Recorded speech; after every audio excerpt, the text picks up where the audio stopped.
जय हिंद साथियों, कैसे हैं आप सब। साथियों, इस समय हम कहानी पढ़ रहे हैं और कहानी का यह तीसरा भाग है। पहले भाग में मैंने बता दिया था कि कहानी किसे कहते हैं, कहानी के संदर्भ में विद्वानों का क्या मत है, ठीक ना।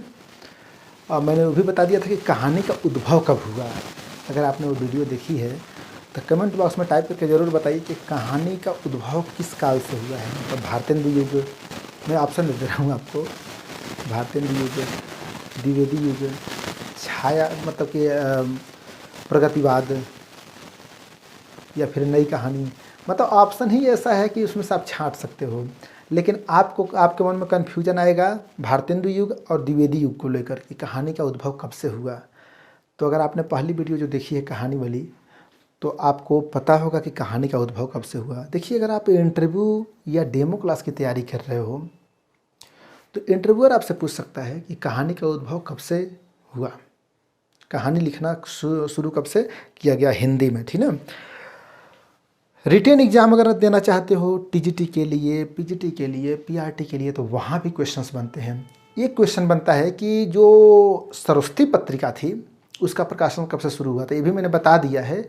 मैं अभी थोड़ा थोड़ा परिचय दे रहा हूँ। पहले की जो वीडियो है उसमें मैंने क्या बताया, फिर आगे की वीडियो शुरू करूँगा। तो आचार्य रामचंद्र शुक्ल जी ने जो हिंदी साहित्य का इतिहास लिखा उसमें प्रारंभिक कहानियों का वर्णन किया है। वे कहानियाँ कौन कौन सी हैं इसके बारे में मैंने बता दिया है, जो सरस्वती पत्रिका में प्रकाशित हुई थी, ठीक है। कहानी, कहानीकार और प्रकाशन वर्ष ये मैंने बता दिया है। दूसरी वीडियो में मैंने बता दिया था, जो मैंने दूसरी वीडियो बनाई थी उसमें मैंने आपको बता दिया था कि प्रस्तुतक पहली कहानी, मतलब पहली कहानी कौन सी है। कुछ विद्वान किसी और कहानी को पहली कहानी मानते हैं, कुछ किसी और को, ठीक है। और उसके कहानीकार कौन हैं, ठीक है। ये सब चीज़ें मैंने बता दी हैं। तो इस तरह से आप हमें ये बताइए कि आचार्य रामचंद्र शुक्ल के अनुसार, आचार्य रामचंद्र शुक्ल की किस कहानी को पहली कहानी माना जाता है और किसके अनुसार। ये मैं एक बार आपको रिवीजन करा दे रहा हूँ। शुक्ल जी के अनुसार इंदुमती पहली कहानी है जो 1900 में प्रकाशित हुई थी, किशोरीलाल गोस्वामी की कहानी है, ठीक। जो भाग 2 मैंने वीडियो बनाई थी इसमें मैंने बता दिया था। बच्चन सिंह के अनुसार पहली कहानी है पड़रायणी परिणय, 1887 में प्रकाशित हुई थी, किशोरीलाल गोस्वामी की कहानी है, ठीक। राजेंद्र बढ़वालिया के अनुसार जमींदार का दृष्टांत 1871 न्यूटन की कहानी है, ये पहली कहानी है, ठीक है। देवी प्रसाद वर्मा के अनुसार एक टोकरी भर मिट्टी जो 1901 में प्रकाशित हुई थी, माधवराव सप्रे की है, ये कहानी पहली कहानी है, ठीक है। एक टोकरी भर मिट्टी जो कहानी है वो छत्तीसगढ़ मित्र में प्रकाशित हुई थी, ये मैंने आपको बता दिया है। लक्ष्मी नारायण लाल की जो कहानी के अनुसार 11 वर्ष का समय जो शुक्ल जी की कहानी है, ये पहली कहानी है, 1903 में प्रकाशित हुई थी, ये भी मैंने आपको बता दिया है। भवदेव पांडे के अनुसार चंद्रदेव से मेरी बातें, ये पहली कहानी है जो राजनीतिक कहानी है, ठीक है। यहाँ तक मैंने बता दिया था, ओके। अगर आप इंटरव्यू और डेमो क्लास की तैयारी कर रहे हो तो ये आपके लिए बहुत इंपॉर्टेंट वीडियो है, या किसी भी परीक्षा की तैयारी कर रहे हो। और सुनिए, अगर आप मेरी वीडियो को पहली बार देख रहे हैं और इंटरव्यू और डेमो क्लास की तैयारी करना चाहते हैं तो जो हमारा ऑफिशियल नंबर है 63 93 74 44 74, इसमें संपर्क करके कोर्स से जुड़ सकते हैं। शाम को 8 बजे आपको वीडियो प्रोवाइड कराई जाती है। टीजीटी, पीजीटी, पीआरटी के लिए भी हमसे जुड़ सकते हैं। साथियों, आज की जो वीडियो है, इस वीडियो में हम क्या आपको पढ़ाएंगे ये हम आपको बता दे रहे हैं। तो साथियों, आज की जो वीडियो है, इस वीडियो में हम आपको बताने वाले हैं, आज की जो वीडियो है ये है भाग 3। क्या है? भाग 3। और भाग 3 में हम कहानी का जो भाग 3 है इसमें हम पढ़ाएंगे कहानी और किस कहानी में कौन सा पात्र है, ठीक है। कहानी और उसके पात्र, यहाँ से क्वेश्चंस बनते हैं और इस चीज़ को आप हल्के में मत लीजिएगा, क्योंकि मैंने अभी तक जितनी भी परीक्षाएं दी हैं, हर परीक्षाओं में कहानी और उसके पात्र से क्वेश्चंस पूछे जाते हैं। जैसे मान लीजिए कि मैं आपसे क्वेश्चन कर रहा हूं कि डॉक्टर चड्ढा किस कहानी के पात्र हैं। क्या डॉक्टर चड्ढा किस कहानी के पात्र हैं? आप हमें, चलिए मैं हिंट भी दे रहा हूँ, मुंशी प्रेमचंद की कहानी है, ठीक है। ये मैं अभी विस्तार से बताऊँगा। ये क्वेश्चन और है कि जो चीफ की दावत है कहानी, उसके कहानीकार कौन है और उसमें कौन कौन से मुख्य रूप से पात्र हैं। अरे चीफ की दावत वही कहानी जिसमें एक होता है जो अपनी बूढ़ी माँ को छिपा देता है कि साहब आ रहे हैं दावत पे, देख लेंगे तो मेरी बेइज्जती हो जाएगी कि इतनी बुढ़िया दादी यहाँ पे बैठती है। और अंत में उसी बूढ़ी माँ की दुआ से, आशीर्वाद से और उन्हीं की कला से इसका प्रमोशन भी होता है। जब बूढ़ी माँ सोचती हैं कि मेरे बेटे का प्रमोशन होगा तो वो अपना पूरा प्रयास लगा देती हैं, ठीक ना। तो कहानी कैसी है आप सभी को पता होगा। तो उसमें कौन कौन से पात्र हैं ये आपको बताना है, ठीक है, कमेंट बॉक्स में बताइए। बाकी मैं आपको विस्तार से बता रहा हूँ। देखिए एक कहानी है उसने कहा था, ठीक ना, यहाँ पर मैं लिखूँगा कहानी, ठीक, फिर कहानीकार, फिर पात्र, ठीक है, 3 चीज़ें हैं साथियों, कहानी, कहानीकार और पात्र। ओके, अब देखिए कहानी उसने कहा था, इस कहानी को किसने लिखी है आप बताइए। उसने कहा था, फ्लैशबैक की कहानी है, उसने कहा था। इस कहानी को गुलेरी जी ने लिखी है, इसमें लहना सिंह सूबेदार, ठीक ना, गुलेरी जी ने ये कहानी को लिखी है। इसमें कौन कौन से पात्र हैं, लहना सिंह, एक कई परीक्षाओं में पूछा गया है और बहुत ही मतलब कि मर्मस्पर्शी कहानी है, राष्ट्रीय चेतना से ओतप्रोत कहानी है और प्रेम की भी जीवंतता है इस कहानी में, ठीक है, गुलेरी जी की कहानी है। तो लहना सिंह और कौन है, बोधा सिंह, जो बहुत ही इंपॉर्टेंट कहानियां हैं उन्हीं के पात्रों को मैं यहाँ लिखाऊंगा, बाकी मैं बोल के बताऊंगा, आप कॉपी में लिख लीजिएगा, लिखते जाइए, ठीक है। बोधा सिंह, सूबेदार हजारा सिंह, ठीक है, कौन है, सूबेदार हजारा सिंह, ओके, हजारा सिंह हो गए। इसके साथ साथ वजीरा सिंह, कीरत सिंह, वजीरा सिंह, कीरत सिंह। देखिए इसको सुनने से भी याद होता है और यहाँ इस कहानी के पात्रों को कई बार पूछा गया है। ये कहानी साथियों पुरस्कार, कहानीकार हैं जयशंकर प्रसाद। इसमें पात्र कौन कौन हैं, अरुण, मधुलिका, कौशल नरेश, सेनापति। इसको कहीं लिख लीजिए, फिर से सुन लीजिए। पुरस्कार कहानी जो जयशंकर प्रसाद की है उसके मुख्य पात्र हैं अरुण, मधुलिका, कौशल नरेश और सेनापति। फणीश्वरनाथ रेणु की 3 कहानियां हैं, तीसरी कसम, लाल पान की बेगम और रसप्रिया। और इससे जब क्वेश्चन पूछे जाते हैं पात्रों को लेकर तो लोग मतलब कि फंस जाते हैं, जानते हो क्यों, क्योंकि नाम लगभग मिलता जुलता रहता है। जैसे तीसरी कसम, तीनों कहानियाँ आंचलिक हैं तो नाम भी उसी भाव से रहता है, तो इसलिए लोग फंस जाते हैं। तीसरी कसम में हीरामन और हीराबाई हैं, कौन है, देखिएगा ध्यान से, तीसरी कसम, ठीक ना, इस पे फिल्म भी बन चुकी है, ठीक ना। तीसरी कसम किसकी कहानी है, रेणु की। इसके 2 पात्रों के नाम याद कर लीजिएगा ध्यान से, हीरामन, हीराबाई, ठीक ना, हीरामन, हीराबाई, ठीक ना, इस पे आपको विशेष ध्यान देना है। ओके, ये कहानी है साथियों लाल पान की बेगम। उसमें कौन है, बिरजू माँ, चंपिया, जंगी की पतोहू, ठीक ना, लाल पान की बेगम, ठीक ना, ये भी किसकी कहानी है, रेणु की ही है, ठीक ना। इसमें कौन है, बिरजू माँ, एक पात्र होता है बिरजू, बिरजू की माँ, एक तो बिरजू है, बिरजू की माँ है, ठीक ना, 2 पात्र हैं, एक बिरजू है और बिरजू की माँ है, ठीक ना, 2 पात्र हो गए। इसके साथ साथ चंपिया, जंगी की पतोहू, ठीक है, चंपिया, जंगी की पतोहू, ये किस में है, लाल पान की बेगम में। रस प्रिया, ये भी रेणु की कहानी है जिसमें मोहना और मृदंगिया, रस प्रिया, ये भी रेणु की कहानी है, इसमें कौन है, मोहना है, ठीक है, मोहना। ये मैं इसलिए लिख रहा हूँ कि यहाँ से क्वेश्चंस बनते हैं। तो एक है मोहना और एक है मृदंगिया, मृदंगिया, ठीक है, मोहना और मृदंगिया। अब देखिए, गदल कहानी रांगे राघव की है। इसके पात्रों का नाम ज़्यादा पूछता नहीं है, लेकिन मैं बता दे रहा हूँ, ध्यान से लिख लीजिएगा।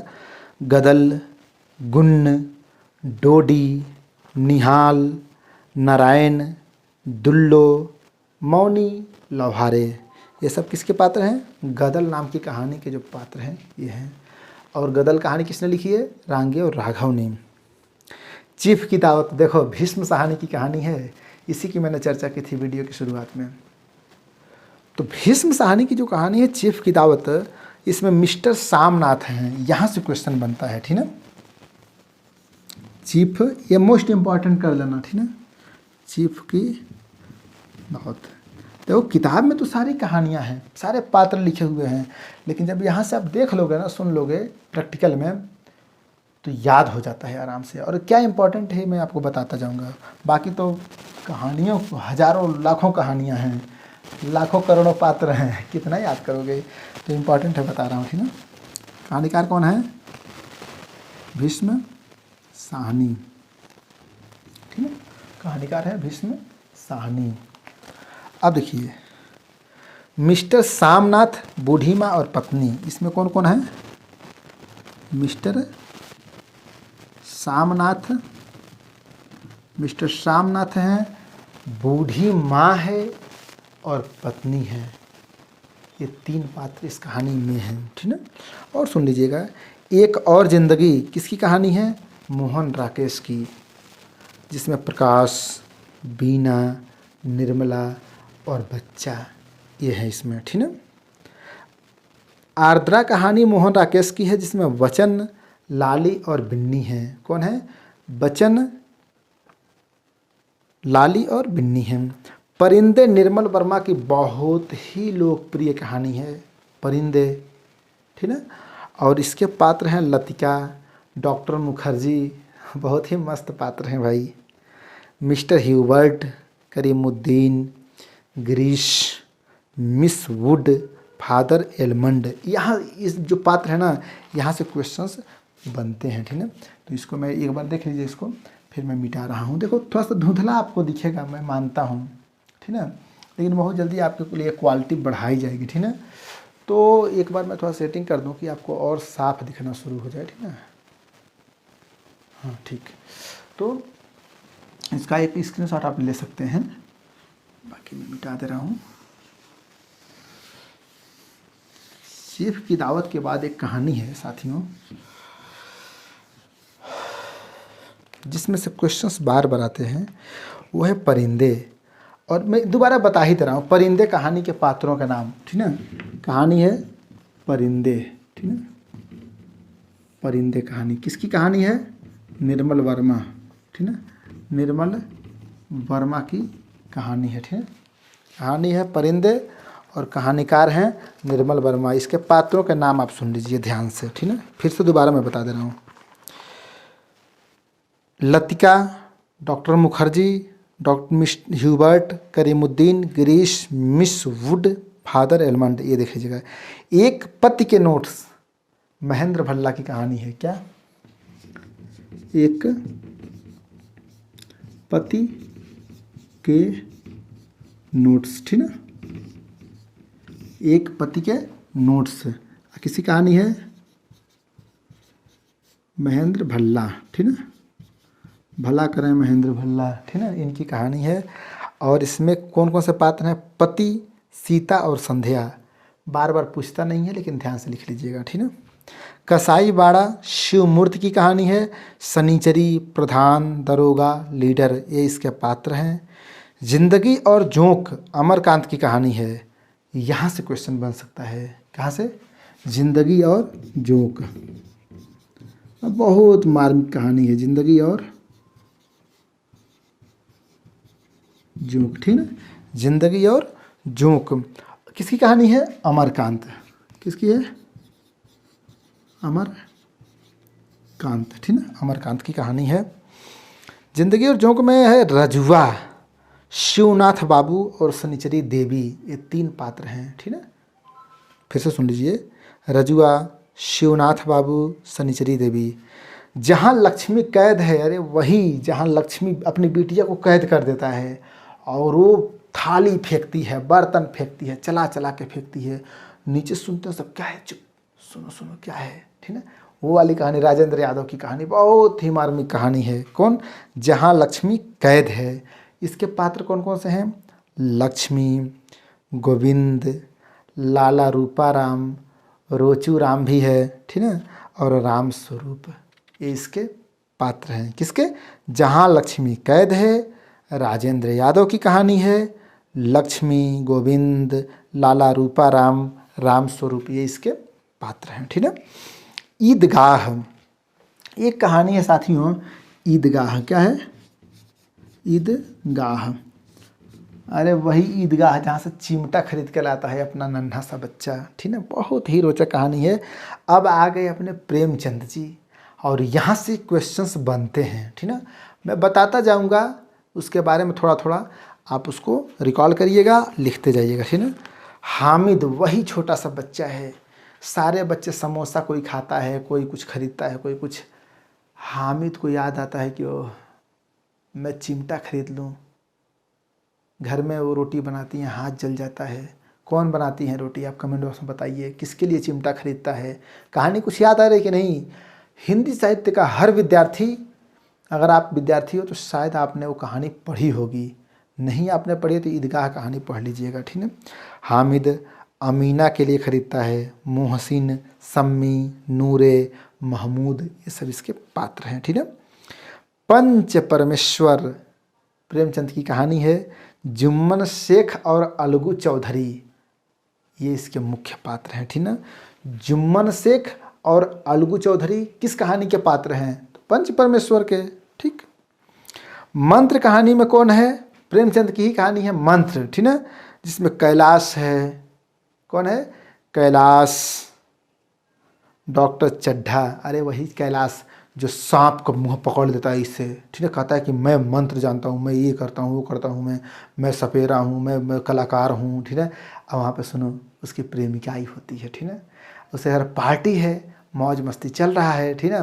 कहानी मैंने बहुत साल पहले पढ़ी थी, वो कहानी थोड़ी थोड़ी याद आ रही है, आपको शायद ज़्यादा याद होगी। तो उसमें क्या कि नहीं होता है कि जैसे मान लो कि वो आई है तो उसको दिखाना है, हीरोपंती दिखाना है। अब देखो मैं कलाकारी दिखाता हूँ, ये दिखाता हूँ, सांप को जैसे चाहता हूँ वैसे नचाता हूँ, जैसे चाहूँ वैसे पकड़ूँ। अब दिखाते दिखाते देखो सांप का, अरे ये सांप, इसमें जहर भी है। बहुत ऐसे सोचते होंगे कि ये पकड़ रहा है कैलाश, तो इसमें जहर नहीं है, दांत नहीं है, तो कहो तो मैं दिखा दूँ। तो दोस्त कहते हैं दिखा दो, ऐसे कुछ होता है। अब मान लो गला दबा देता है इसे सांप का, क्या कैलाश गला दबा देता है सांप का। अब मान लो कि सांप काटता नहीं है उसको, लेकिन मान लो अति करोगे तो भाई काटेगा। तो जब गला दबाता है, क्यों? क्योंकि मुंह खोले सांप और दांत दिख जाए, सिर्फ इतना के लिए।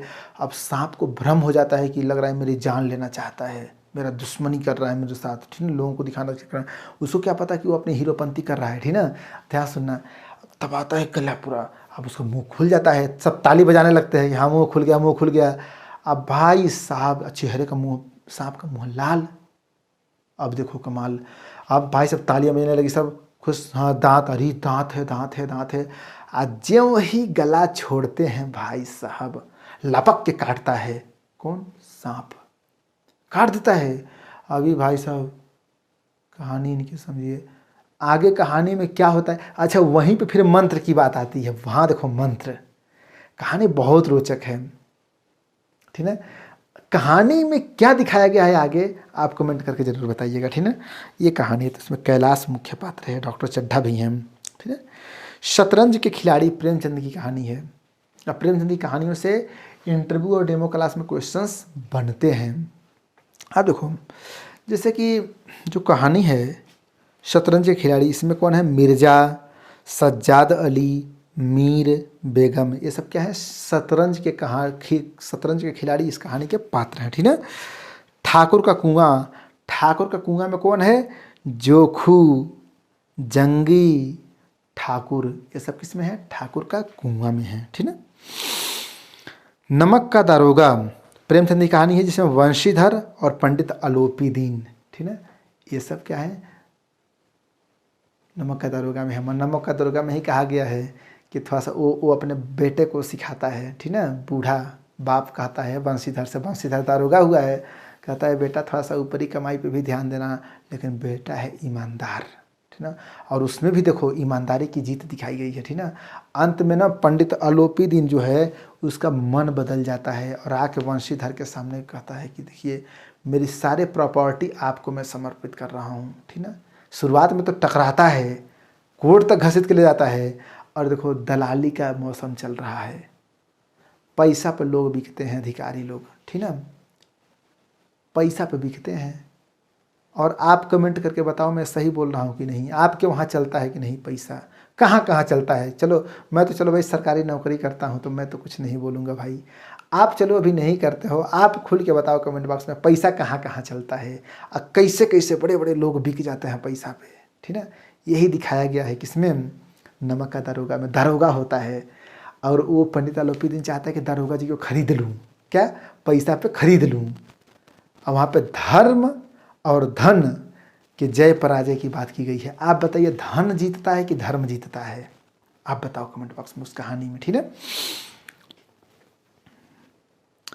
पूस की रात हल्कू मुन्नी जबरा कुत्ता, कुत्ता है उसमें जबरा नाम है उसका, ठीक है। इंटरव्यूअर पूछ सकता है कि कुत्ते का क्या नाम है, तो जबरा। बड़े घर की बेटी प्रेमचंद की कहानी है। इसमें क्या है, बेनी माधव सिंह, श्रीकंठ सिंह, लाल बिहारी, आनंदी, ये इसके पात्र हैं, ठीक है। सदगति, देखो मैं जब इंटरव्यू लेने जाता हूँ ना तो मैं पात्रों का नाम पूछ लेता हूँ। मैंने एक बार पूछ लिया था वजीरा सिंह किस कहानी का पात्र है, ठीक ना। वजीरा सिंह किस कहानी का पात्र है, ठीक ना। सदगति में पात्र है दुखी चमार, ठीक ना। किसमें, सदगति में कौन है, दुखी चमार, झुरिया, पंडित घासीराम। अब ये बताओ झुरिया किस में है, सदगति कहानी में, प्रेमचंद की कहानी है। ये बताओ झुनिया किस में पात्र है, झुनिया किस कृति का पात्र है, ठीक है। सुजान भगत प्रेमचंद की कहानी है जिसमें सुजान है, महतो हैं, बुलाकी और भोला है, ठीक है। दो बैलों की कथा में झूरी, हीरा, मोती, इसके बारे में मैंने बताया था और बहुत जल्दी मैं बता दूंगा, एक कहानी पढ़ाऊंगा, दो बैलों की कथा मैं पढ़ा दूंगा, ठीक है। कफन, देखो कुछ साथियों के अंदर मैं देख रहा हूँ थोड़ा घबराहट है कि सर थोड़ा जल्दी पढ़ा दीजिए, ये टॉपिक पढ़ा दीजिए। मैं पढ़ाऊंगा ना, पढ़ाऊंगा। देखिए अभी तो जैसे जो इंटरव्यू की तैयारी कर रहे हैं उनका रिजल्ट भी नहीं आया है, शॉर्ट लिस्टेड भी नहीं हुई है, अभी टाइम है। तो जैसे मैं पढ़ा रहा हूँ वैसे पढ़ाने दीजिए ना। आपने कहा था कि सर मतलब कि टीचर आप क्यों बनना चाहते हैं, इस पर वीडियो बना दीजिए, मैंने बना दी थी। और जो शाम वाली जो क्लास है इंटरव्यू और डेमो क्लास की, उसमें मैंने वीडियो डाल भी दी है, ठीक है। KBS पे आप वीडियो बना दीजिए, तो KBS से संबंधित बना दी। एंट्री कैसे करते हैं तो इस पर वीडियो बना दी। आफ्टर एंट्री, ये इस पर मैंने वीडियो बना दी। अच्छा एंट्री वाली वीडियो पब्लिक नहीं है, लेकिन आफ्टर एंट्री वाली वीडियो पब्लिक है और आपने शायद उस वीडियो को देखी भी होगी, ठीक है। तो इस तरह से जो इम्पोर्टेंट, हाँ बायोडाटा कैसे बनाएं इस पर भी मैंने वीडियो बना ही दी है। तो इंटरव्यू संबंधित जो मूलभूत बातें हैं ना उस पर वीडियो बन चुकी है। रही बात क्लास की, क्लास भी मैं करा ही रहा हूँ, ठीक ना। और आपने अगर रिटन एग्जाम दे दी है तो आपका भाई ये सब तो तैयार ही होगा, नहीं तो यहाँ पे रिवीजन भी तो आपका हो रहा है। तो फिर मैं अपने अनुसार पढ़ा रहा हूँ, ठीक है। बाकी अपना सुझाव कमेंट बॉक्स में ज़रूर दीजिए कि अगली वीडियो में किस टॉपिक पर पढ़ाऊँ और आपके मन में कौन सा क्वेश्चन चल रहा है, ये आप हमसे ज़रूर पूछ सकते हैं। एक कहानी है साथियों, कफन, ठीक ना। कफन, अब ध्यान देना यहाँ पे, एक कहानी है कफन, ठीक ना। कफन कहानी, कफन में कौन कौन है, घीसू, माधव, बुधिया, ठीक ना। कौन कौन है, घीसू, ठीक ना। एक कलमियों घीसी गलवा हमारे दादा, घीसू, माधव और बुधिया। बुढ़िया मत समझ लेना, बुधिया, ठीक है। अब इंटरव्यूअर आपसे पूछेगा, ध्यान सुनिएगा, इंटरव्यूअर पूछेगा कि घीसू और माधव में बेटा कौन है बाप कौन है, क्या बेटा कौन है बाप कौन है। अब सोचो कि यार कौन बेटा, आपको पता है, अगर पता है तो कमेंट बॉक्स में तुरंत बताओ कि इसमें बाप कौन है और बेटा कौन है। तो मैं आपको एक ट्रिक बता रहा हूँ याद करने का। देखो ट्रिक ये है कि घीसू की ज़िंदगी घिस चुकी है, मतलब बुढ़ा गया है, तो ये क्या है, बाप है। क्योंकि घीसू की ज़िंदगी घिस चुकी है तो ये बूढ़ा है, बाप है। और ये है उसका बेटवा, ठीक ना। और ये है इसकी पत्नी, सोचो कफन कहानी में गजब की कहानी है, बाप रे बाप। गरीबी देखो, उधर तड़प रही है, बाबू उसका हो रहा है, तड़प रही है, और ये सब आलू खा रहे हैं सब। अब मर जाती है तो जाके रोते हैं सब, बाप रे बाप हमने पूरा इलाज कराया, दादा मर गई। वहाँ से 2 रुपया 10 रुपया 5 रुपया इससे 2 पैसा इसे जुटाते हैं सब, ठीक ना। फिर वहाँ मतलब बहुत गजब की कहानी है भाई, प्रेमचंद गजब का लिखते हैं। आपको प्रेमचंद की शैली कैसी लगती है, उनकी कहानियाँ कैसी लगती हैं, ज़रूर बताइएगा, ठीक ना। और ये वीडियो आपको कैसी लगी, अपना सुझाव आप ज़रूर दीजिए। और ये हमारा एक छोटा सा प्रयास रहा, कहानी और उसके पात्र, ठीक है। फिर मिलते हैं एक सारगर्भित वीडियो के साथ, ज्ञानवर्धक वीडियो के साथ। तब तक के लिए बहुत बहुत धन्यवाद। अपनी तैयारी को आप जारी रखिए और बहुत जल्दी आपको भी सफलता मिले, और आप भी दूसरों का सहयोग कीजिए। और हाँ, अगर आप हमारे क्लास से जुड़ना चाहते हैं, इस नंबर पर संपर्क करके 6393744444 पर संपर्क करके हमारी क्लास से जुड़ सकते हैं। अब तक लगभग 45-50 वीडियो हो चुकी है इंटरव्यू और डेमो क्लास से संबंधित। सारी वीडियो आप जो ही हमसे जुड़ोगे, सारी वीडियो आपको प्रोवाइड करा दी जाएगी। और DSSB, TGT, PGT, PRT की भी तैयारी हमारे वहाँ चल रही है, UP, TGT, PGT, PRT के लिए, तो उससे भी आप जुड़ सकते हैं। फिर मिलते हैं एक शानदार वीडियो के साथ, तब तक के लिए बहुत बहुत धन्यवाद। Best of luck.